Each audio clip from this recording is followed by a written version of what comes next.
میر معاویہ صاحب نے جو کیا وہ قابل برداشت نہیں تھا. اس کی ان باتوں نے، ان حرکتوں نے مجھے بہت ہرٹ کیا اور میرا دل ٹوٹا، جبکہ یہ واقعہ نہیں ہے کہ انہوں نے بدفعلی کی یا ایسا کچھ کیا. بس میں نے رضائے اللہ اور جماعت کی سربلندی کے لیے علماء کرام کی چاہت اور ان کی محبت اور ان کے خلوص کو سامنے رکھتے ہوئے انہیں اللہ کے لیے معاف کیا ہے. آج جتنے بھی ایتھیسٹ ہیں، سیکولر قسم کے لوگ جو ویلاگز بنا رہے ہیں، اس میں مجرم یہی مذہبی طبقہ ہے. یہ بار بار یہ کہنا کہ یہ لوگ کیوں بولتے ہیں بھائی تم لوگ اپنی حرکتیں ٹھیک کرو نا، کیوں موقع دیتے ہو؟ اگر تمہیں اسلام کا اتنا درد ہے تو یہ حرکتیں چھوڑو اپنی. اور پھر انجینئر صاحب جو ہے وہ اس طرح کی ویڈیوز ریکارڈ کروا کے ان کے ہاتھ میں ہتھیار دے دیتے ہیں. اللہ کے بندو، میں نے کہاں سے ہتھیار دیا؟ حافظ ابن کثیر کو میں نے کہا تھا کہ تاریخ میں لکھو کہ سارے مولوی یہی کام کرتے ہیں سوائے ان کے کہ جن کو اللہ بچا لے. میں نے کہا تھا حافظ ابن کثیر سے، میں نے کہا تھا رشید احمد گنگوئی سے کہ قاسم نانوتوی کو اپنے ساتھ لٹاؤ، اور اشرف تھانوی کو میں نے کہا کہ یہ پھر واقعہ نقل بھی کرو. میں نے رشید احمد گنگوئی کو کہا کہ بھائی تمہیں اگر یہ خواب آیا تھا شیطانی کہ تم قاسم میاں دلہن کی شکل میں آئے ہیں اور آگے بھی کام ہوا ہے تو یہ بتاؤ آگے. میں نے تو نہیں کہا تھا. مفتی عبدالعزیز سے میں نے تو یہ کام نہیں کروایا. ابھی یہ جو قاری معاویہ ہے، اور وہ دیکھیں وہ جو بچے کا باپ ہے بار بار میر معاویہ کہہ رہا ہے اسے. اور بھائی میرا اسٹوڈنٹ نہیں ہے، میرے متھے نہ بات دینا، ہو سکتا ہے اسٹوڈنٹ بھی ہوئے، مجھے تو نہیں پتا اس بات کا. آپ دیکھیں اس قسم کی حرکتیں کرتے ہیں یہ لوگ، اور بعد میں پھر مظلوم مان جاتے ہیں کہ جی سیکولر طبقہ جو ہے وہ انجینئر صاحب کی ویڈیوز کو یوز کرتا ہے ہمارے خلاف. بھائی مجھے تو خود آپ لوگوں کی حرکتوں کی وجہ سے ویڈیوز ریکارڈ کروانا پڑتی ہیں. میں نے کبھی بھی انیشلی اسٹارٹ نہیں لیا، جب کبھی بھی میں نے یہ واقعات بتائے تو تم لوگوں نے کیے ہیں، تو پھر میں نے واقعات آگے بتائے کہ دیکھو یہ صرف آج کے بزرگان دین نہیں ہے، ان کے جو بزرگان دین تھے وہ بھی یہی کچھ کیا کرتے تھے. اور دیکھیں اس میں پازیٹیو چیز دیکھیں کہ حافظ ابن کثیر رحمہ اللہ تعالیٰ وہ باقاعدہ یہ کہہ رہے ہیں کہ اپنے بچوں کو بچا کے رکھیں مولویوں سے. تو حافظ صاحب تو پھر ہمارے ساتھ کھڑے ہوئے نا. حاجی عبدالوہاب صاحب نے اگر تبلیغی جماعتوں میں اس طرح کے بچوں کو بغیر بڑے بھائی اور والد کے شرکت کرنے سے منع کیا ہے، تو حاجی عبدالوہاب صاحب نے رائے وینڈ میں جو یہ ڈیسیژن کیا تھا وہ تو پھر ہمارے پوائنٹ آف ویو کے ساتھ کھڑے ہوئے نا کہ ان کو تو ہم سدھار نہیں سکتے یار، تم والد اور بڑا بھائی ساتھ چلے جاؤ، ان کا تو کوئی علاج نہیں ہے، تم لوگ ساتھ جاؤ. تو ہماری ڈاکٹرین کو سپورٹ کر رہے ہیں. میرا خیال ہے اگر ہم اپنی غلطیوں سے سبق سیکھیں گے تو ہی ہم مستقبل میں اسلام کی کوئی اچھی پکچر جو ریئلی قرآن و سنت کی پکچر ہے وہ لوگوں کے سامنے پیش کر سکتے ہیں. ادروائز یہ بدنامی کا سلسلہ جو مولویوں کے متھے لگ چکا ہے یہ اسی طریقے سے جاری رہے گا. السلام علیکم ورحمۃ اللہ. لا حول ولا قوة الا باللہ. حسبنا اللہ ونعم الوکیل. یا حی یا قیوم برحمتک استغیث. لا الہ الا انت سبحانک انی کنت من الظالمین. ربنا آتنا من لدنک رحمہ وہیئ لنا من امرنا رشدا.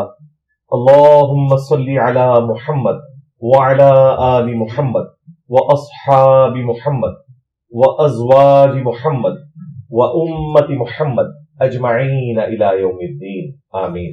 الحمد للہ رب العالمین والصلاة والسلام علی سید الانبیاء والمرسلین وعلی آلہ واصحابہ اجمعین الی یوم الدین. الحمد للہ آج 7 اپریل 2024 کو سنڈے کے دن بمطابق 27 رمضان المبارک 1445 ہجری میں ہمارا یہ پبلک سیشن نمبر 141 ہوگا. آپ کے یہ ریئل ٹائم کوسچنز پرچیوں کی شکل میں میرے پاس آ چکے ہیں. انشاءاللہ تعالی انہیں ہم بعد میں ڈسکس کریں گے. پہلے کرنٹ افیئر کے طور پر ایک کریٹیکل ایشو ڈسکس کرنا ہے جو سوشل میڈیا کے ذریعے ہائی لائٹ ہوا اور پھر ہمارے مین ٹی وی چینلز نے بھی اسے کنٹینیوسلی رپورٹنگ کے اندر رکھا ہوا ہے.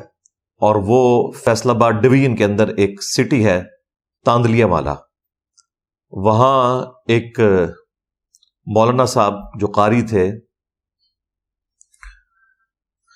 وہابی اہل حدیث فرقے سے تعلق رکھنے والے، ان کا نام ابو بکر معاویہ ہے. انہوں نے اپنے ایک اسٹوڈنٹ کے ساتھ منہ کالا کرنے کی کوشش کی زبردستی. ایکٹیویٹی پرفارم نہیں ہوئی، لیکن پاکستان کے قانون میں اس قسم کے ایکٹ کے لیے کوشش کرنا بھی اتنا ہی بڑا جرم ہے جتنا ایکٹ کو پرفارم کرنا. بعض لوگ اس کو ہلکا سمجھ رہے ہیں کہ جی کچھ ہوا تو نہیں.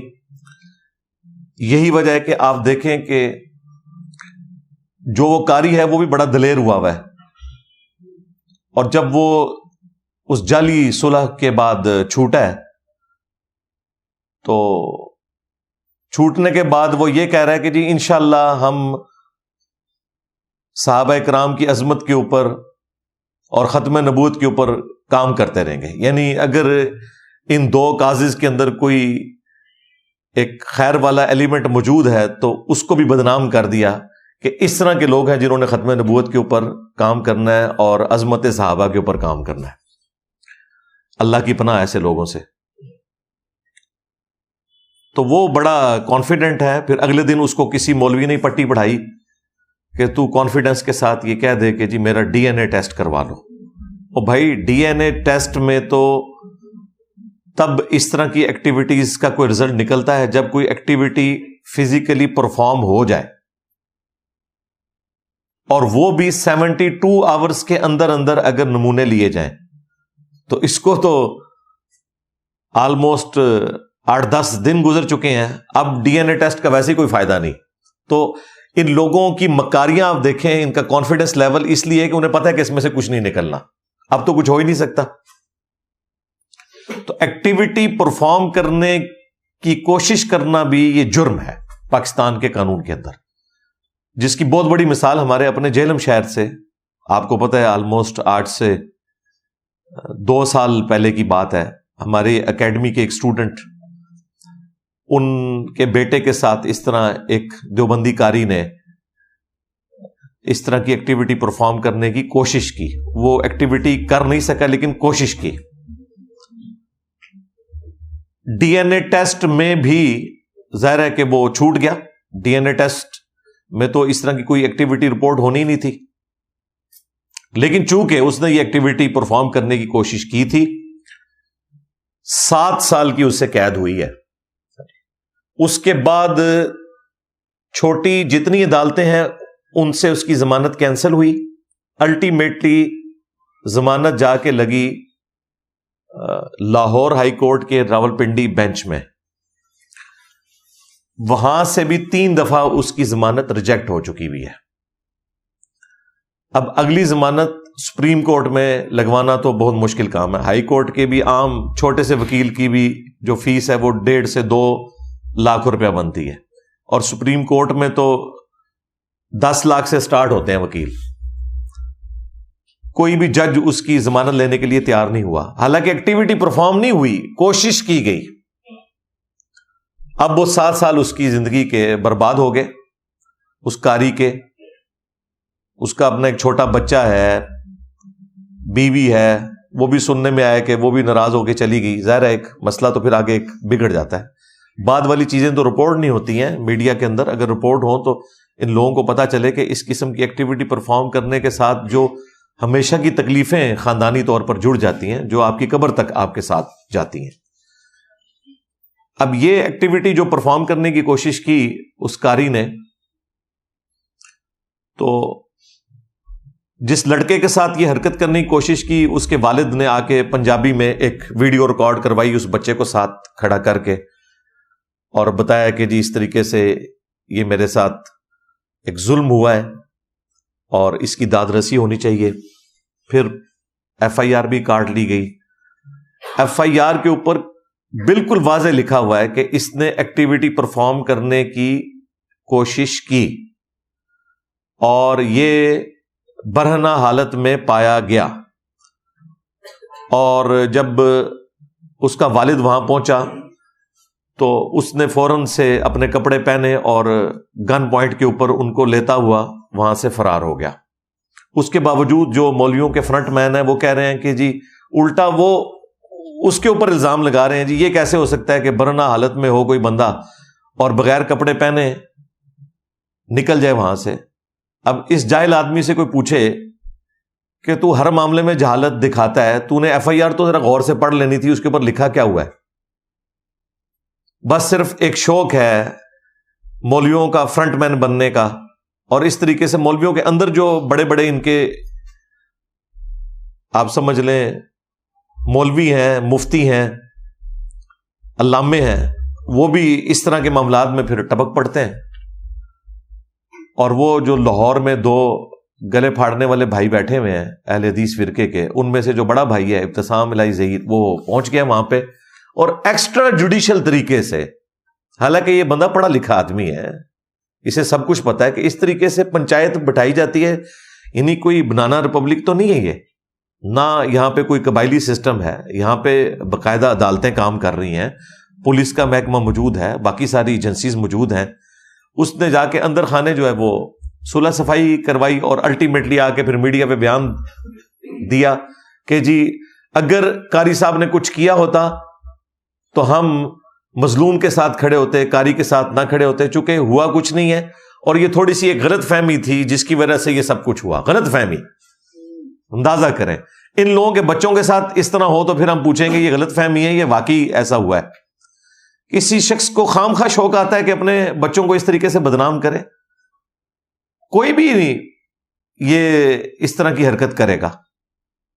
اسی لیے تو صدیوں سے ان مولویوں کی حرکتیں چھپی ہوئی تھیں، یہ تو میڈیا کی وجہ سے سامنے آنا لوگوں نے شروع کیا ہے، جرأت دکھانی شروع کی ہے. ابھی بھی بہت کم کیسز رپورٹ ہوتے ہیں، لیکن وہ جو رپورٹ ہو رہے ہیں وہ بھی ہزاروں کی تعداد میں. تو اس مولوی صاحب نے، ابتسام علیہ ظہیر صاحب نے پریس کانفرنس کے اندر ان کو بھی ساتھ کھڑا کیا ہوا ہے اور پھر ان سے بھی بیان دلوایا ہے. خیر اس نے جو بیان دیا ہے وہ بیان دیتے ہوئے اس کے الفاظ کا چناؤ، اس شخص کی باڈی لینگویج بالکل واقعے کو عیاں کر رہی ہے کہ یہ سب کچھ انہوں نے ایک مسلک کی محبت کے اندر اس بندے سے کروایا. اس نے کہا جی میں جماعت کی خاطر، اللہ کی خاطر، رسول کی خاطر، مسلک کی خاطر جو ہے میں نے اس کو معاف کیا، اگرچہ مجھے یہ جو کچھ ہوا یہ بہت برا لگا ہے لیکن میں نے اسے معاف کیا. میر معاویہ صاحب نے جو کیا وہ قابل برداشت نہیں تھا. اس کی ان باتوں نے، ان حرکتوں نے مجھے بہت ہرٹ کیا اور میرا دل ٹوٹا، جبکہ یہ واقعہ نہیں ہے کہ انہوں نے بدفعلی کی یا ایسا کچھ کیا. بس میں نے رضائے اللہ اور جماعت کی سربلندی کے لیے علماء کرام کی چاہت اور ان کی محبت اور ان کے خلوص کو سامنے رکھتے ہوئے انہیں اللہ کے لیے معاف کیا ہے. معافی ہوتی اس چیز کی ہے جو کوئی کام ہوا ہوا ہے، اس کے باوجود اگر کسی نے کوئی پردہ ڈالنا ہے تو وہ ڈالتا رہے. ظاہر ہے وہ کام ایک ایکٹیویٹی اس ایکسٹریم لیول تک نہیں پہنچی، ظاہر ہے اس کا والد وہاں پہ ٹائملی پہنچ گیا.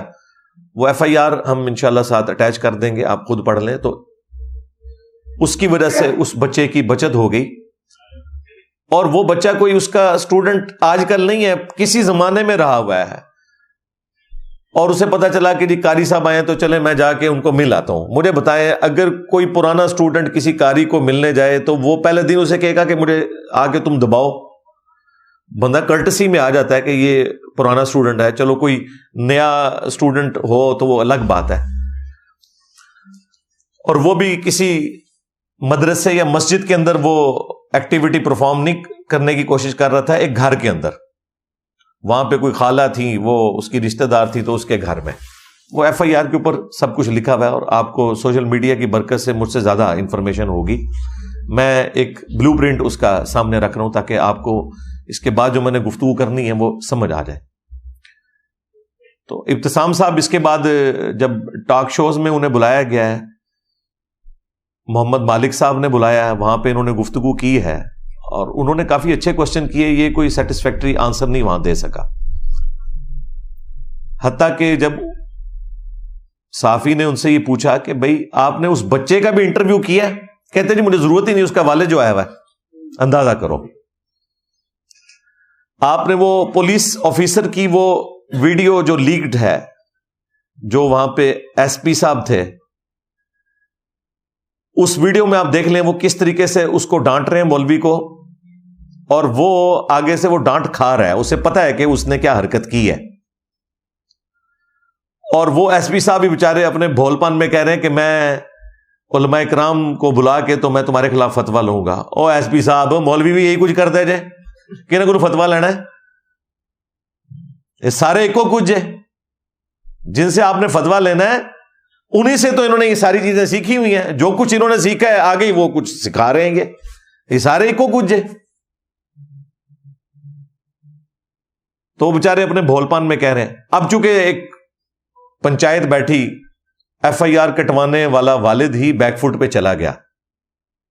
اس کے باوجود مولویوں کے جتنے فرنٹ مین ہیں، خواہ وہ مولوی ہو یا نان مولوی ہو، پینٹ شرٹ والے، وہ اس مولوی کے دفاع میں بول رہے ہیں اور الٹا الزام اس کو دے رہے ہیں، اس بچے کے والد کو.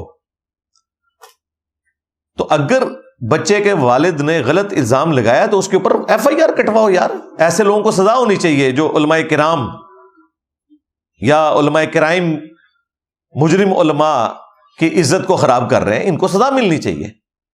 تم کیوں پیچھے ہٹ گئے ہو؟ ہونا تو یہی چاہیے نا کہ وہ عالم صاحب کی عزت خراب کی ہے تو اس کے اوپر ایف آئی آر ہو. وہ انہیں پتا ہے کہ اگر ہم اس طرف چل پڑے تو وہ پھر سیدھا ہو جائے گا ہمارے ساتھ. اور یہ سارے ساتھ اس لیے جا کے کھڑے ہوتے ہیں کہ ان لوگوں میں سے اکثر لوگ ایسے ہیں ان کی اپنی سٹوریاں جو ہیں وہ دوسرے قاریوں کے پاس موجود ہوتی ہیں. تو یہ اپنے پیٹی بھائیوں کی حفاظت کے لیے آ جاتے ہیں، یا ٹوپی بھائیوں کی، یا پگڑی بھائیوں کی، یا تسبیح بھائیوں کی، یا چھوٹی شلوار بھائیوں کی حفاظت کے لیے سامنے آ جاتے ہیں، صلح صفائی کروانے کے لیے. اس طریقے سے صلح صفائی ہوتی ہے. خیر بہرحال وہ جو مجسٹریٹ کی عدالت تھی چھوٹی، اس نے تو فی الوقت اسے ضمانت دے دی مولانا صاحب کو، اور وہ بھی نکل کے کہہ رہے ہیں جی میں ختم نبوت پہ کام کروں گا، میں عظمت صحابہ پہ. او اللہ دیا بندہ، جا اپنا کام کر، یہ تیرا کام بھی نہیں ہے. اچھا، اب چونکہ یہ ساری ایکٹیویٹی سیٹل کروانے کی کوشش کی گئی اور میڈیا میں اس کی ہائپ کریٹ ہو چکی بھی تھی. پنجاب کی جو چیف منسٹر ہیں مریم نواز صاحبہ، انہوں نے بھی اس کا نوٹس لیا، اور جو ہمارے آئی جی پنجاب صاحب ہیں ڈاکٹر عثمان صاحب، وہ تو ویسے ہی اس طرح کے ایشوز میں بڑے سینسٹیو ہیں، وہ خود جا کے اس بچے کے والد کو بھی ملے. اور اس کے بعد آپ نے دیکھا کہ میڈیا میں اطلاع بھی آ گئی کہ وہ جو اس کی ضمانت ہوئی ہے نا، اس کے بعد پولیس جو ہے وہ اس مقدمے کو خود ٹیک اپ کر رہی ہے، اور ہائی کورٹ میں انہوں نے پٹیشن فائل کر بھی دی ہے کہ یہ چھوٹی عدالت نے کچھ فیکٹس کو اگنور کیا ہے جس کی وجہ سے اس کی ضمانت ہوئی ہے. اب اسٹیٹ جو ہے اس مقدمے کو آگے لے کے چلے گی، اگرچہ انہوں نے معاف کر دیا لیکن اسٹیٹ کو تو اسے آگے لے کے چلنا چاہیے تاکہ باقیوں کے لیے ڈیٹرنس ہو جائے، ادروائز یہ واقعے تو رپورٹ ہوتے رہیں گے. انشاءاللہ تعالیٰ کچھ دنوں میں آپ دیکھیں گے کہ یہ بندہ دوبارہ سے جیل کے اندر ہوگا اور اس کے اوپر مقدمہ چلے گا. یہ اب بچنے والا نہیں ہے، ہاں یہ ذہن میں رکھیے گا انشاءاللہ تعالیٰ. اور دیکھیں یہ کوئی ایک واقعہ نہیں ہے، اس رمضان میں کتنے واقعات رپورٹ ہوئے ہیں، عقل دنگ رہ جاتی ہے. ڈان نیوز کے اوپر ایک ٹی وی چینل بھی ہے ڈان نیوز کے نام سے، اس پہ ایک بڑا اچھا پروگرام لگتا ہے جس میں سینئر صحافی بیٹھے ہوئے ہوتے ہیں ذرا ہٹ کے. وسعت اللہ خان صاحب ہیں، اس پہ زرار کھوڑو صاحب ہیں، پہلے مبشر زیدی صاحب ہوتے تھے، اب ان کی جگہ ایک اور آ گئے. تو اس پروگرام میں انہوں نے باقاعدہ پورے فگرز دیے ہیں کہ ہزاروں میں واقعات رپورٹ ہوئے ہیں پنجاب کے اندر ہی، اور ان میں سے جو مقدمات فائنل کنکلوژن تک پہنچے ہیں وہ بہت کم ہے.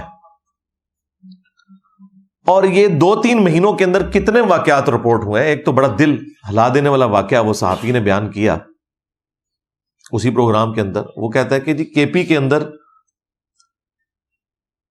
ایک ماں نے اپنے بچے کو اس رمضان میں 13 سال کا ہوا تو کہا کہ بیٹا اب سے تو نے نماز جو ہے وہ مسجد میں جا کے پڑھنی ہے، تم بالغ ہو چکے ہوئے، تو اب تم نے گھر نماز نہیں پڑھنی. یعنی وہ کیسی والدہ کہ اس نے اپنے بچے کی تربیت کی کہ اس نے چھوٹی عمر تک اسے گھر میں نماز پڑھائی ہے، اور اس رمضان میں اس نے بچے کو کہا کہ بھائی اب تم بالغ ہو چکے ہو، اس رمضان سے تم جماعت کے ساتھ مسجد میں نماز شروع کرو.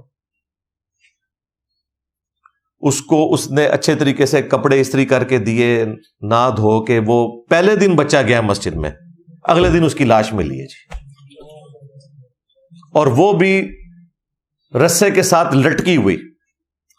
خودکشی کی کوشش اسے بتایا گیا، لیکن بعد میں جب میڈیکل رپورٹ آئی ہے تو اس کے ساتھ کسی عالم دین نے، کسی مفتی نے، قاری نے، کسی فقیہ نے، کسی حضرت صاحب نے، کسی بزرگان دین نے منہ کالا کیا ہوا تھا. وہ بھی اب کیس چل رہا ہے. اس طرح کے کئی کیسز ہیں. اب تو یہ ایک می ٹو والا سلسلہ شروع ہو گیا. پہلے لوگ بولتے نہیں تھے، ڈرتے تھے بدنامی سے،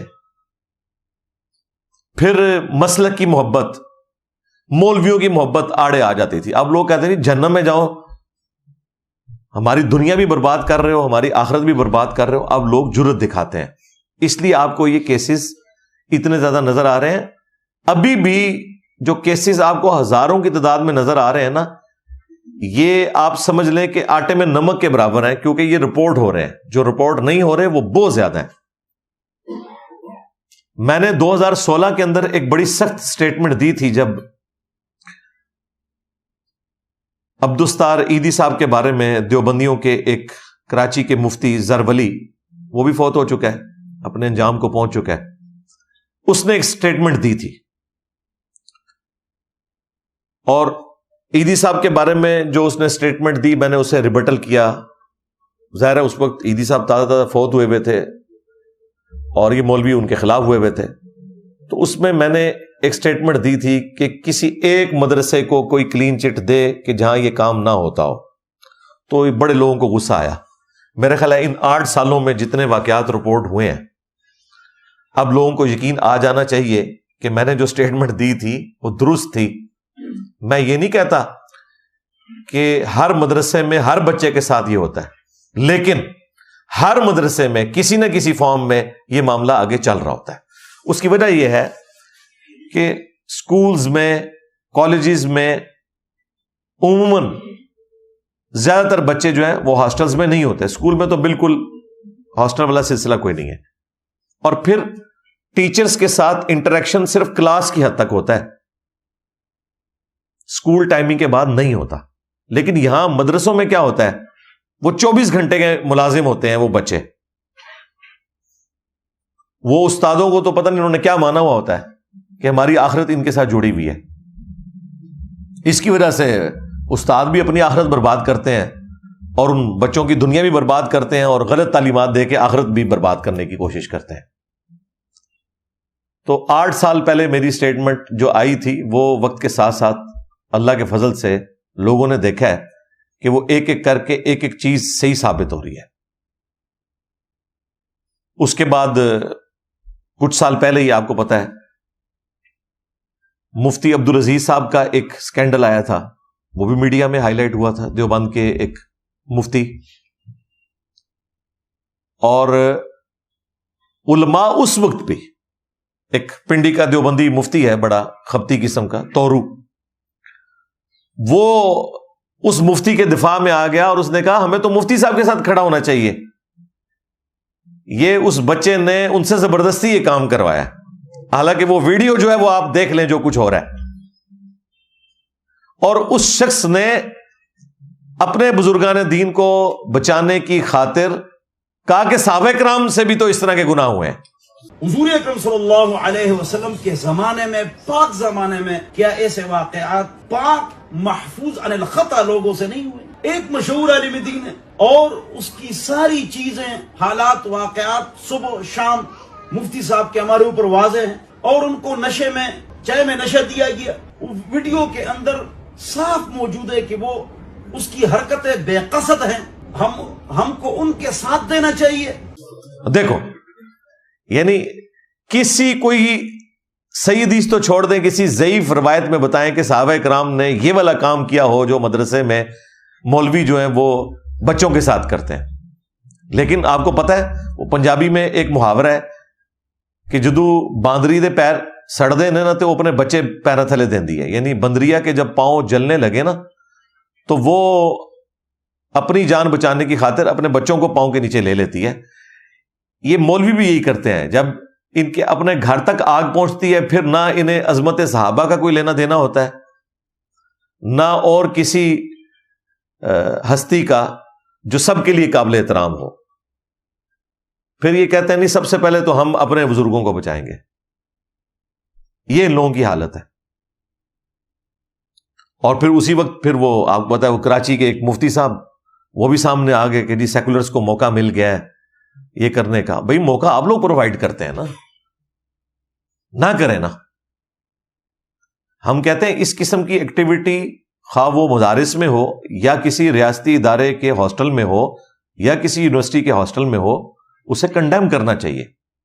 لیکن چونکہ آپ لوگ دین کے ٹھیکیدار بنے ہوئے, آپ لوگ دنیا اور آخرت میں ان کے امام ہونے کے دعوے دار ہیں، لہذا آپ کے اوپر زیادہ امتحان ہے اس حوالے سے، اور آپ اگر کوئی غلط کام کریں گے تو آپ کا غلط کام زیادہ ہائی لائٹ ہوگا، کیونکہ آپ لوگ تو دین کے پلیٹ فارم کے اوپر بیٹھے ہوئے ہیں۔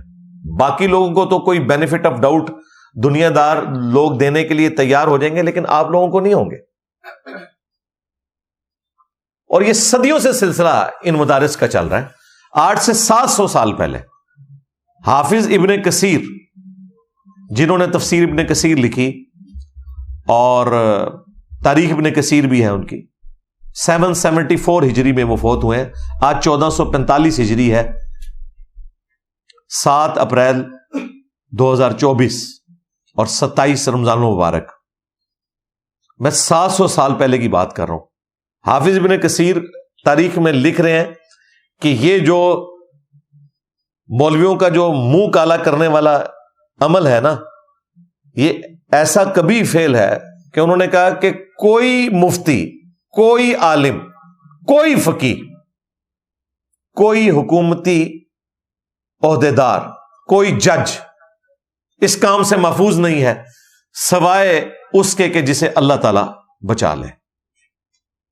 تو انہوں نے سارے علماء کا لکھا، فقیہ اور حافظ ابن کثیر نے کوئی میری ویڈیو نہیں دیکھی تھی عبدالستار عیدی صاحب والی کے، وہ 700 سال پہلے لکھ گئے۔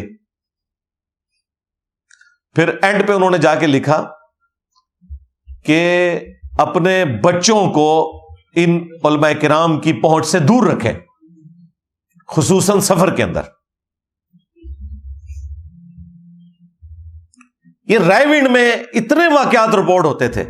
حاجی عبد الوہاب صاحب رحمہ اللہ تعالی، انہوں نے پھر پابندی لگا دی کہ کوئی بھی چھوٹا بچہ اپنے والد یا بڑے بھائی کے بغیر کسی تبلیغی جماعت میں سفر نہیں کرے گا۔ تب انہوں نے اس ایشو کو ایڈریس کیا اور اپنی غلطیوں کو خود ایڈریس کرنے کی ضرورت ہے۔ ادروائز اگر آپ یہ کہیں گے جی اس سے اسلام کی بدنامی ہو رہی ہے، جی پاکستان کی بدنامی ہو رہی ہے، تو نہ کرو نا اس طرح کے کام یار۔ تم سے تو گورے بہتر ہیں۔ انہوں نے سپاٹ لائٹ فلم بنا دی، ویٹیکن سٹی سمجھ لیں جس طرح ہمارے لیے خانہ کعبہ شریف ہے، جہاں ان کا پوپ بیٹھتا ہے، وہاں جو کچھ ننز کے ساتھ ہوا، جو وہاں خدمت گزار لڑکوں کے ساتھ ہوا، پادریوں نے کیا، پوری انہوں نے ویڈیوز رکھی ہوئی ہیں یوٹیوب کے اوپر، جا کے دیکھیں، ڈاکومنٹریز بھی ہیں، ویڈیوز بھی بنی ہوئی ہیں۔ انہوں نے کوئی آر محسوس نہیں کی، انہوں نے کہا ایک غلط ہے، ایک شخص کے ساتھ زیادتی ہو رہی ہے، ہم اسے ہائی لائٹ کریں گے۔ پریکٹیکلی تعداد کے اعتبار سے تو سب سے بڑا دنیا میں ریلیجن اس وقت کرسچینٹی ہے نا، تو ان کو تو کوئی فرق نہیں پڑا۔ اور بھائی آپ نے خود اپنے گھر کی صفائی کرنی ہے، اس سے آپ کے ریلیجن کو ہی فائدہ ہوگا، نہ کہ یہ کہ جی پردہ ڈالو جی۔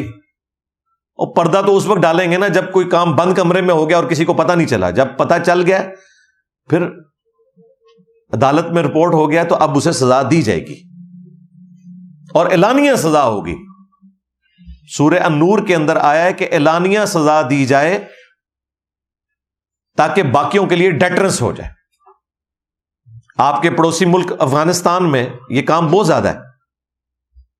اب جب سے یہ طالبان کی حکومت آئی ہے، ہمیں ان سے لاکھ اختلاف، جو انہوں نے عورتوں کی تعلیم کے اوپر پابندی لگائی، اہل حدیث کے لیے انہوں نے زندگی تنگ کی ہوئی ہے وہاں پہ، اہل تشیع کے لیے، اس کے باوجود اس حوالے سے جو ان کی کورٹس ہیں بڑا اچھا پرفارم کر رہی ہیں، سزائیں دے رہے ہیں وہ۔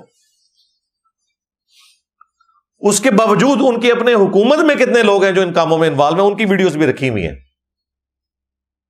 لیکن بہرحال سزائیں ہو رہی ہیں، وقت کے ساتھ ایشو ایڈریس ہو جائے گا انشاءاللہ تعالی۔ سزا ہوگی تو پھر باقی لوگوں کے لیے عبرت والا معاملہ ہوگا۔ تو یہ حافظ ابن کثیر نے جو کچھ لکھا، یہ میرے کہنے پہ نہیں لکھا۔ پھر آج سے 150 سال پہلے میں نے آپ کو کئی بار وہ واقعہ سنایا ہے، میاں دیوبند مدرسے کے بانی قاسم نانوتوی صاحب، جنہوں نے مدرسہ دیوبند بنایا ہے، اور ان کے پیر و مرشد استاد رشید احمد گنگوئی صاحب، اور ان دونوں کا جو یہ سکینڈل ہے، وہ تو خیر اسے روحانی واقعہ بتا رہے ہیں، ہم اسے سکینڈل کہہ رہے ہیں نا، یہ اشرف تھانوی صاحب نے لکھا ہے۔ حکایات اولیاء کے نام سے. طارق جمیل صاحب نے جب میرا کلپ دیکھا نا تو انہوں نے مجھے کال کی, مجھے کہتے یار واقعی یہ لکھا ہوا ہے. میں کہا میں بھجوا دینا کتاب تو انہوں, کہتے بھجواؤ. پھر وہ کتاب انہوں نے ریسیو کی, پڑھی, یہ کہتے یار یہ کیا ہوا ہے. میں نے کہا دیکھیں کسی عام آدمی نے نہیں لکھا. اشرف علی تھانوی صاحب حکایات اولیاء لکھ رہے ہیں, ارواح ثلاثہ کتاب کا نام ہے, اور حکایات اولیاء یعنی اولیاء کی حکایتیں ہیں. یہ اولیاء ہیں ان کے. وہ کسی جلسے کے موقع کے اوپر پبلکلی قاسم نانوتوی صاحب کو رشید احمد گنگوئی نے بسترے پہ ساتھ لٹایا چرپائی کے اوپر, اور پھر آگے الفاظ ہے عاشق صادق کی طرح ان کی طرف کروٹ کر کے لیٹے ہیں. ہاں, اور وہ میں تو پڑھ بھی نہیں سکتا, وہ آپ پڑھ لیجئے گا. حتیٰ کہ قاسم میاں نے کہا کچھ زیادہ ہی ہو گیا. ہاں, ان کا میاں لوگ کیا کہیں گے. یعنی قاسم میاں نے رشید احمد گنگوئی کو کہا کہ میاں لوگ کیا کہیں گے, تو رشید احمد گنگوئی صاحب نے کہا لوگوں کو کہنے دو جو کہتے ہیں. یعنی یہ تو دیوبند دماغ بند ہے, ہاں کوئی فرق نہیں پڑتا, کہنے دو. کون سا کوئی سوشل میڈیا کے اوپر ویڈیو اپلوڈ ہو جانی ہے. میں آپ کو صحیح بتا رہا ہوں, یہ جو کچھ واقعات آج آپ کو مل رہے ہیں, اس زمانے میں اگر سوشل میڈیا ہوتا تو یہ سارے آپ پرانے بزرگوں کی ویڈیوز بھی دیکھ سکتے تھے. جن کو شوق ہے نا کہ یہ واقعہ کیسے ہوا تھا, تو وہ ویڈیو آپ کے پاس ہونی تھی. اور یہ اشرف تھانوی صاحب نقل کر رہے ہیں حکایات اولیاء کے نام سے. اور یہ معاملہ یہاں پہ ختم نہیں ہوا. پھر تذکرۃ الرشید ان کے بزرگوں نے کتاب لکھی, جس میں انہوں نے بتایا کہ جی رشید احمد گنگوئی صاحب کہتے ہیں کہ میں نے خواب میں دیکھا کہ قاسم میاں دلہن کی شکل میں میرے خواب میں آیا. وہی جن کو انہوں نے لٹایا تھا نا, یعنی جو پورا دن یہ سوچتے ہیں نا, وہی کچھ ان کو خواب میں نظر آتا ہے. ظاہر ہے یہ کوئی روحانی خواب تو نہیں ہے نا, نفسانی اور شیطانی خواب ہے. اور صرف یہ نہیں, انہوں نے کہا کہ پھر جو میاں بیوی کو ایک دوسرے سے نفع پہنچتا ہے وہ بھی پہنچا. ہاں, آگے بھی جو آپ سمجھ رہے ہیں وہی کچھ. 27واں روزہ ہے یار, مجھے یہ باتیں کرنی پڑ رہی ہیں رمضان شریف کے اندر. اور پھر انہوں نے اس واقعے کی شرح لکھی ہے. انہوں نے کہا کہ یہ جو خواب دیکھا ہے نا, اس میں تو اشارہ تھا کہ قاسم میاں نے رشید احمد گنگوئی صاحب کے جو شاگرد ہیں ان کی بعد میں تربیت کرنی تھی. تو بیسیکلی وہ جو روحانی اولاد خواب میں پیدا ہو رہی تھی نا, وہ اس کی طرف اشارہ تھا. توبہ توبہ توبہ, اندازہ کریں, اللہ سے ڈر جاؤ. اچھا, اس طرح کے واقعات کو اگر آپ ہائی لائٹ کریں تو یہ انہیں جسٹیفائی کرنے کے لیے قرآن و سنت سے کوئی چیز نہیں پیش کرتے, اس سے پرانے کسی بابے کی کوئی بات بتا دیتے ہیں. جی انہوں نے بھی طے کیا, وہ بھی تو اڑے سن یار. ہاں, ہمیں کس کی دوست لگاتے ہو بھائی, ہم تو ان کو بھی یہی کچھ سمجھتے ہیں. جی انجینئر صاحب بزرگوں کے خلاف کیوں بولتے ہیں بھائی, بزرگوں نے کام ہی اس طرح کا کیا. نہیں بزرگوں نے نہیں کیا, یہ ان کے ماننے والے کہتے ہیں. بھائی ماننے والے جب ان بزرگوں کو اسی طریقے سے مانتے ہیں تو میں ان کی صفائی کیوں پیش کروں. کل کو کوئی غلام احمد قادیانی دجال کی صفائی پیش کرنا شروع کر دے تو میں یہ کہوں کہ جس نے دعوی نبوت ہی نہیں کیا تھا. بتائیں بھائی, جو اس کے ماننے والے کہہ رہے ہیں اسی کو آگے لے کے چلیں گے نا. 500 سال بعد کوئی آگے کہے نہیں یہ تو قادیانی غلط کہہ رہے ہیں, وہ تو بہت بڑا ولی اللہ تھا, اس نے دعوی نبوت ہی نہیں کیا. اس طرح تو نہیں ہوتا, ایسا تو نہیں ہوتا. خیر, یہ ماشاءاللہ بزرگوں کی لیگیسی نسل در نسل ٹرانسفر ہو رہی ہے. یہ آپ کو جو واقعات اس رمضان میں بھی اتنے سننے کو ملے, کوئی اعتکاف میں واقعہ مل رہا ہے, کسی مسجد کے اندر مل رہا ہے, کسی مدرسے میں مل رہا ہے, اور میجارٹی مولویوں کے ہی واقعات ہیں. کوئی اکا دکا کوئی ہٹ کے ہوں گے, ادروائز سارے مولویوں کے واقعات ہیں. تو یہ صدیوں سے یہ سلسلہ جاری ہے پورے زور و شور کے ساتھ. تو اس میں ظاہر مجرم سب سے پہلے تو علماء کا طبقہ ہے کہ جنہوں نے قرآن و سنت کی تعلیمات پر عمل نہیں کیا اور نہ کروایا. اس کے بعد ماں باپ بھی مجرم ہے کہ اپنے چھوٹے بچوں کو ان کے حوالے کر دیتے ہیں. بعض تو بیچارے جینوئنلی کوئی غریب خاندان سے ہوتے ہیں، وہ کہتے ہیں چلو 2 وقت کی روٹی مل جائے گی، لیکن جو لوگ افورڈ کر سکتے ہیں، میں نہیں سمجھتا کہ کسی مدرسے کے ہاسٹل میں بچے کو داخل کروانا چاہیے. بالکل ڈے اسکالر ہو، دن کو پڑھے اور واپس آ جائے، سیدھی سی بات ہے. ان جانوروں کے حوالے بچوں کو کرنے کی ضرورت نہیں ہے، اور نہ مسجدوں میں بچوں کو قرآن پڑھنے کے لیے بھیجنے کی ضرورت ہے. جس کو شوق ہے نا میرے بھائی، وہ گھر قاری لگوا لے، اور بڑی کم قیمت کے اوپر یہ بیچارے قاری حضرات جو ہیں وہ ٹیوشن پڑھا دیتے ہیں. اس سے زیادہ آپ ٹیوشنوں کی فیس اسکول اور کالج کی بچوں کی دے رہے ہوتے ہیں، اس سے زیادہ کیا، کئی گنا زیادہ. تو گھر میں لگوائیں اپنی نگرانی کے اندر، کیا ضرورت ہے. آن لائن بھی فیسلٹی اویلیبل ہے، وہ کریں. مسجدوں میں 500,000 روپیہ اپنا بچانے کی خاطر اپنے بچوں کو ان جانوروں کے آگے، بھیڑیوں کے آگے ڈالنے کی کوئی ضرورت نہیں. بالکل سیدھی سی بات ہے. اب تو یعنی کسی بچے کو کوئی اعتکاف بھی کیا بٹھائے مسجد کے اندر، شب بیداری کے لیے بھی کیوں بھیجے. سیدھی سی بات ہے، جب اس قسم کے واقعات رپورٹ ہوں گے، اگر اگلے دن لاشیں ملنی ہیں بچوں کی، اور دیکھیں ایسے ظالم مار بھی دیتے ہیں، پھر اس طرح کرنے سے ثبوت مٹ جائیں گے. مولویوں کے بعد، ماں باپ کے بعد، تیسرے نمبر کے اوپر میں اسٹیٹ کو مجرم سمجھتا ہوں کہ اس طرح کے واقعات کے بعد پھر جو جوڈیشل ٹرائل چلے اس کو منطقی انجام تک پہنچنا چاہیے، سزائیں ہونی چاہیے، اور سزائیں پھر میڈیا میں رپورٹ ہونی چاہیے تاکہ باقی لوگوں کے لیے عبرت ہو. ابھی ہم ان ریاستی اداروں کے جب بڑوں سے بات کرتے ہیں کہ جی آپ لوگ میڈیا میں کیوں نہیں ان کی سزائیں بتاتے، تو وہ کہتے ہیں جی ہم ڈرتے ہیں پھر وہ یہ روڈز بلاک کر دیں گے، یہ کر دیں گے، وہ کر دیں گے. اس وجہ سے سزائیں تو ہو رہی ہوتی ہیں. کاش ہماری اسٹیٹ اتنی مضبوط ہو جائے کہ یہ پھر اعلانیہ ان کی سزائیں بتائی جائیں. جس طرح زینب قتل کیس ہوا تھا، پورے ملک کے اندر آگ لگ گئی تھی. وہ بھی وہ مولوی نکلا تھا ایک نعت خان، جو سب سے آگے تھا احتجاج کرنے والوں میں. وہ سب سے ایک سپیڈی ٹرائل ہوا اور اس کے بعد اسے سزا ہوئی. ادروائز تو بہت کم سزائیں جو ہیں وہ میڈیا کے اندر رپورٹ ہوئی ہیں، اور بہت کم ہی ہیں جو سزا تک پہنچے بھی ہیں. اکثر اوقات صلح صفائی والا معاملہ ہو جاتا ہے، یا شواہد ناکافی ہونے کی بنا کے اوپر چھوڑ دیا جاتا ہے.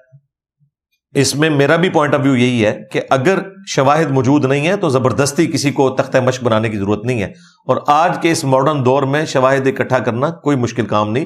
سی سی ٹی وی کیمرہ ہر جگہ پہ لگا ہوا ہے. دیکھیں نا، یہ جو اس بچے کے گلے پر ڈور پھری تھی، 500 بندے انہوں نے پکڑے ہیں، اور چند دنوں کے اندر اس قاتل تک پہنچ گئے ہیں جس کی ڈور سے وہ بچہ شہید ہوا فیصل آباد میں، اور اس نے خود مان بھی لیا. تو تھوڑی سی محنت کی جائے تو آپ اصل مجرم تک پہنچ سکتے ہیں. آج کے اس ماڈرن دور میں کوئی مسئلہ نہیں ہے کسی کے کیے ہوئے جرم کو ٹریک کرنا، بہت آسان ہے. اتنی زیادہ چیزیں موجود ہیں، فون کالز کے ذریعے، پھر ڈی این اے ٹیسٹ ہے، سی سی ٹی وی کیمرہ ہے، پھر شواہد بھی ہے. تو اس میں یہ بھی ہونا چاہیے کہ جب تک سارے شواہد اکٹھے نہ ہو، کسی ایسے شخص کو جو بے گناہ ہے سزا نہیں ہونی چاہیے. یہ نہ ہو کہ لوگ اپنی ذاتی دشمنی نبھانے کی خاطر کسی کے اوپر جھوٹا الزام بھی لگائیں، اور پھر وہ صلح صفائی نہیں ہونی چاہیے. اگر کوئی شخص الزام واپس لے رہا ہے، یا وہ کہہ رہا ہے میں نے غصے میں آ کے بات کی، ایسا نہیں ہوا تھا، اسے بھی منطقی انجام تک پہنچنا چاہیے تاکہ کوئی تماشا نہ لگا لے. جس طرح یہاں توہین مذہب کے نام کے اوپر اکثر اوقات تماشا ہی لگایا ہوا نا. تو یہ بھی ایک ٹول لوگوں کی دشمنی نبھانے کا نہ بن جائے. اس کے اوپر بھی توجہ کرنے کی ضرورت ہے. خیر اس کے اوپر تو گھنٹوں بولا جا سکتا ہے، کس کس چیز کا رونا رویا جائے.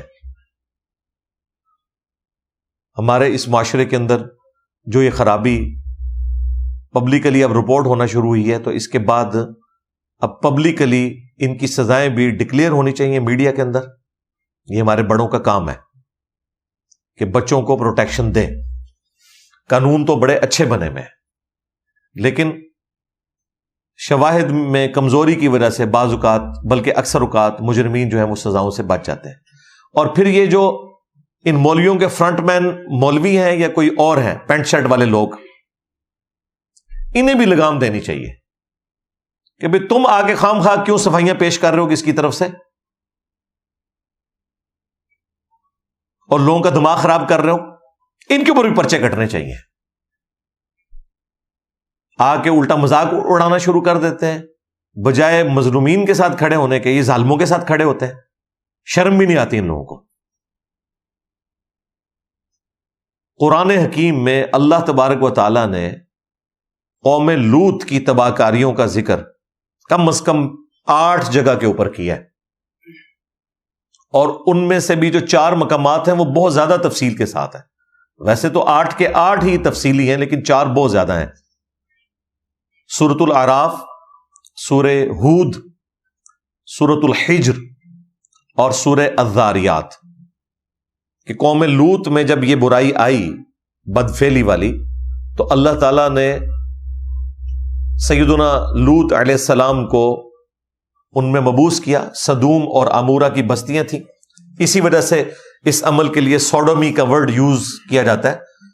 سدوم اس بستی کا نام تھا جہاں پہ یہ برائی کے کام ہوتے تھے. تو حضرت لوط علیہ السلام کو اللہ تعالیٰ نے مبعوث کیا، انہوں نے دعوت حق رکھی، اس کے باوجود انہوں نے حق قبول کرنے سے انکار کیا. صرف لوط علیہ السلام کی 2 بیٹیاں آپ کے اوپر ایمان لے کر آئیں، اور جو ان کے داماد تھے انہوں نے بھی حق نہیں قبول کیا. ان کی اپنی بیوی بھی کافرہ تھی. الٹیمیٹلی اللہ تعالیٰ نے خوبصورت لڑکوں کی شکل میں فرشتوں کو بھیجا، اور پھر وہ علاقے کے لوگ ان کے گھر آ گئے. ان کو تو نہیں پتا تھا یہ فرشتے ہیں، اور لوط علیہ السلام بھی گھبرا گئے، انہیں بھی نہیں پتا تھا یہ فرشتے ہیں جو انسانی شکل میں آئے. انہوں نے اپنی قوم کے ساتھ پوری بحث کی، وہ قرآن میں رپورٹ ہوئی ہے کہ میری عزت کا خیال رکھو، یہ میرے مہمان ہیں. انہوں نے کہا چھوڑ ان کو ہمارے حوالے کر. پھر ان فرشتوں نے حضرت لوط علیہ السلام کو تسلی دی کہ ہم اللہ کے فرشتے ہیں، آپ دیکھیں ان کے ساتھ ہوتا کیا. تو آپ نے راتوں رات اپنے ساتھ اپنے گھر والوں کو لے کر چل پڑنا ہے، اور پیچھے مڑ کے نہیں دیکھنا. اس قوم کے اوپر عذاب کا فیصلہ ہو چکا ہے. لوط علیہ السلام نکلے ہیں، اپنے دامادوں کو کہا، وہ نہیں نکلے. بیوی ساتھ نکلی، لیکن وہ بھی آدھے راستے میں اس نے مڑ کے دیکھا، اس کے اوپر بھی ایک پتھر آ کر لگا، وہ بھی مر گئی اپنی قوم کے ساتھ. اتنا دردناک عذاب کسی اور قوم کے اوپر نہیں آیا.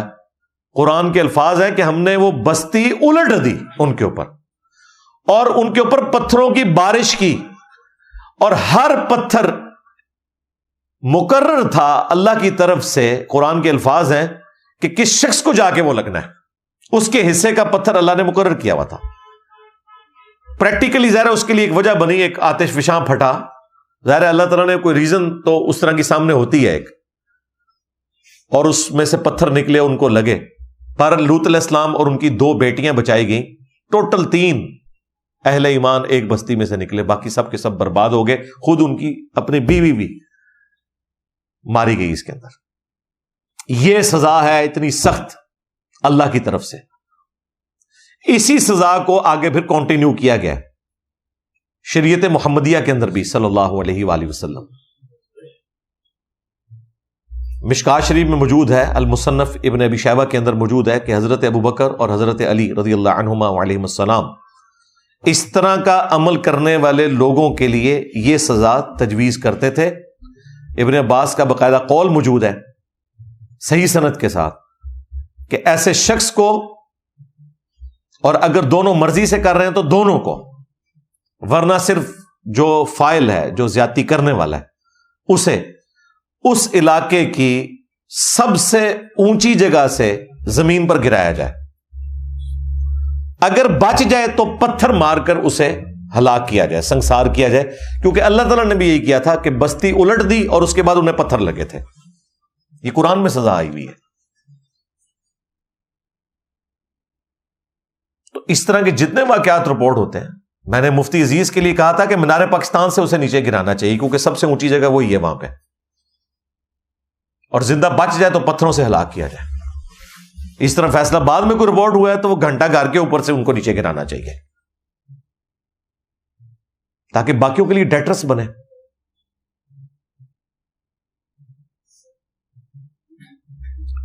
پھر احادیث کے اندر جس شد و مت کے ساتھ اس کی مذمت آئی ہے، جامعہ ترمذی میں حدیث ہے، نبی علیہ السلام نے فرمایا کہ اس طرح کا جو عمل کرنے والے فاعل اور مفعول بشرطے کہ دونوں بالرضا کر رہے ہوں، ان دونوں کو قتل کر دو۔ اور اسی حدیث کے اندر ایک اور حدیث امام ترمذی نے نقل کی ہے کہ یہ دونوں ملعون ہیں، اللہ کی لعنت کے مستحق ہیں۔ یہ ساری حدیثیں آپ کو جامعہ ترمذی کی، ابو داؤد کی، ابن ماجہ کی، مشکات شریف میں بھی مل جائیں گی دوسری جلد کے اندر۔ پھر ترمذی کے اندر ایک اور حدیث ہے کہ نبی علیہ السلام نے فرمایا کہ قوم لوط کا عمل کرنے والے لوگ قیامت کے دن اللہ تعالیٰ کی رحمت سے محروم ہوں گے، اللہ تعالیٰ ان کی طرف نظر رحمت بھی نہیں فرمائے گا۔ اور پھر جامعہ ترمذی کے اندر حدیث ہے کہ نبی علیہ السلام نے فرمایا کہ لعنت ہے جو قوم لوط کا عمل کرے، خواہ کوئی مرد کے ساتھ کرے یا کسی عورت کے ساتھ کرے۔ یعنی یہ عمل کوئی شخص اپنی بیوی کے ساتھ بھی کرے تو وہ بھی حرام ہے۔ ایک اور حدیث ہے جامعہ ترمذی میں کہ مجھے اپنی امت سے سب سے زیادہ جس گناہ کا خدشہ ہے وہ قوم لوط والا عمل ہے، اور وہ نظر بھی آ رہا ہے۔ اور ظلم کی انتہا یہ ہے کہ مذہبی طبقے کے اندر یہ آپ کو سارے کا سارا معاملہ نظر آ رہا ہے، جو سمجھتے ہیں ہم بڑے دین کے ٹھیکیدار ہیں، اور لہذا ہمارے اوپر اگر کوئی حرف آتا ہے تو دین کے اوپر حرف آتا ہے۔ خدا کا نام ہے، ان سب لوگوں کو بلی چڑھائیں اور دین کو بچا لیں، ان کی عزت کی آپ فکر نہ کریں۔ آج جتنے بھی ایتھیسٹ ہیں، سیکولر قسم کے لوگ جو ویلاگز بنا رہے ہیں، اس میں مجرم یہی مذہبی طبقہ ہے۔ یہ بار بار یہ کہنا کہ یہ لوگ کیوں بولتے ہیں، بھائی تم لوگ اپنی حرکتیں ٹھیک کرو نا، کیوں موقع دیتے ہو؟ اگر تمہیں اسلام کا اتنا درد ہے تو یہ حرکتیں چھوڑو، اپنی حرکتیں اپنی چھوڑنے کے لیے تیار نہیں ہیں، اور الٹا ان کے اوپر بلیم لگاتے ہیں کہ جی وہ ہمارے اوپر ویلاگز کیوں بناتے ہیں جی۔ اور پھر انجینئر صاحب جو ہیں وہ اس طرح کی ویڈیوز ریکارڈ کروا کے ان کے ہاتھ میں ہتھیار دے دیتے ہیں۔ اللہ کے بندو، میں نے کہاں سے ہتھیار دیا ہے؟ حافظ ابن کثیر کو میں نے کہا تھا کہ تاریخ میں لکھو کہ سارے مولوی یہی کام کرتے ہیں سوائے ان کے کہ جن کو اللہ بچا لے۔ میں نے کہا تھا حافظ ابن کثیر سے، میں نے کہا تھا رشید احمد گنگوئی سے کہ قاسم نوتوی کو اپنے ساتھ لٹاؤ، اور اشرف تھانوی کو میں نے کہا کہ یہ پھر واقعہ نقل بھی کرو۔ میں نے رشید احمد گنگوئی کو کہا کہ بھئی تمہیں اگر یہ خواب آیا تھا شیطانی کہ تم قاسم میاں دلہن کی شکل میں آئے ہیں اور آگے بھی کام ہوا ہے تو یہ بتاؤ آگے۔ میں نے تو نہیں کہا تھا۔ مفتی عبدالعزیز سے میں نے تو یہ کام نہیں کروایا۔ ابھی یہ جو قاری معاویہ ہے، اور وہ دیکھیں وہ جو بچے کا باپ ہے بار بار میر معاویہ کہہ رہا ہے اسے، اور بھائیوں میرا اسٹوڈنٹ نہیں ہے، میرے متھے نہ مار دینا، ہو سکتا ہے اسٹوڈنٹ بھی ہوئے، مجھے تو نہیں پتا اس بات کا۔ تو وہ بار بار میر معاویہ کہہ رہا ہے۔ آپ دیکھیں اس قسم کی حرکتیں کرتے ہیں یہ لوگ، اور بعد میں پھر مظلوم مان جاتے ہیں کہ جی سیکولر طبقہ جو ہے وہ انجینئر صاحب کی ویڈیوز کو یوز کرتا ہے ہمارے خلاف۔ بھائی مجھے تو خود آپ لوگوں کی حرکتوں کی وجہ سے ہی ویڈیوز ریکارڈ کروانا پڑتی ہیں۔ میں نے کبھی بھی انیشلی سٹارٹ نہیں لیا، جب کبھی بھی میں نے یہ واقعات بتائے ہیں تو تم لوگوں نے کیے ہیں، تو پھر میں نے واقعات آگے بتائے کہ دیکھو یہ صرف آج کے بزرگان دین نہیں ہیں، ان کے جو بزرگان دین تھے وہ بھی یہی کچھ کیا کرتے تھے۔ اور دیکھیں اس میں پازیٹیو چیز دیکھیں کہ حافظ ابن کثیر رحمہ اللہ تعالی وہ باقاعدہ یہ کہہ رہے ہیں کہ اپنے بچوں کو بچا کے رکھیں مولویوں سے۔ تو حافظ صاحب تو پھر ہمارے ساتھ کھڑے ہوئے ہیں نا۔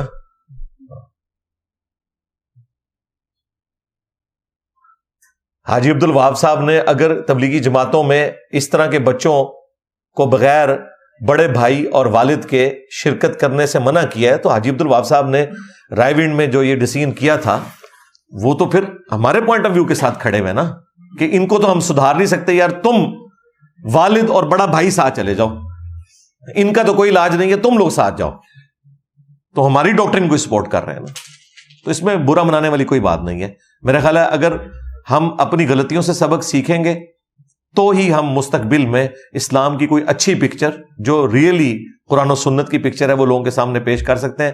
ادروائز یہ بدنامی کا سلسلہ جو مولویوں کے متھے لگ چکا ہے یہ اسی طریقے سے جاری رہے گا. اللہ تعالیٰ ہمارے بچوں کو, ہماری آنے والی نسلوں کو اس قسم کے گناہ کے کاموں سے, اور ہمارے بزرگان دین کو بھی جو بعد میں بھی آنے والے ہیں, اولیاء اللہ اور علماء کرام اور فقیہ حضرات اور مفتیاء, ان سب کو بھی اس طرح کے گناہوں سے محفوظ رکھے. آمین. صلو علی محمد وآل محمد. اللہم صلی علی محمد وعلی آل محمد واصحاب محمد وازواج محمد وامت محمد اجمعین الی یوم الدین.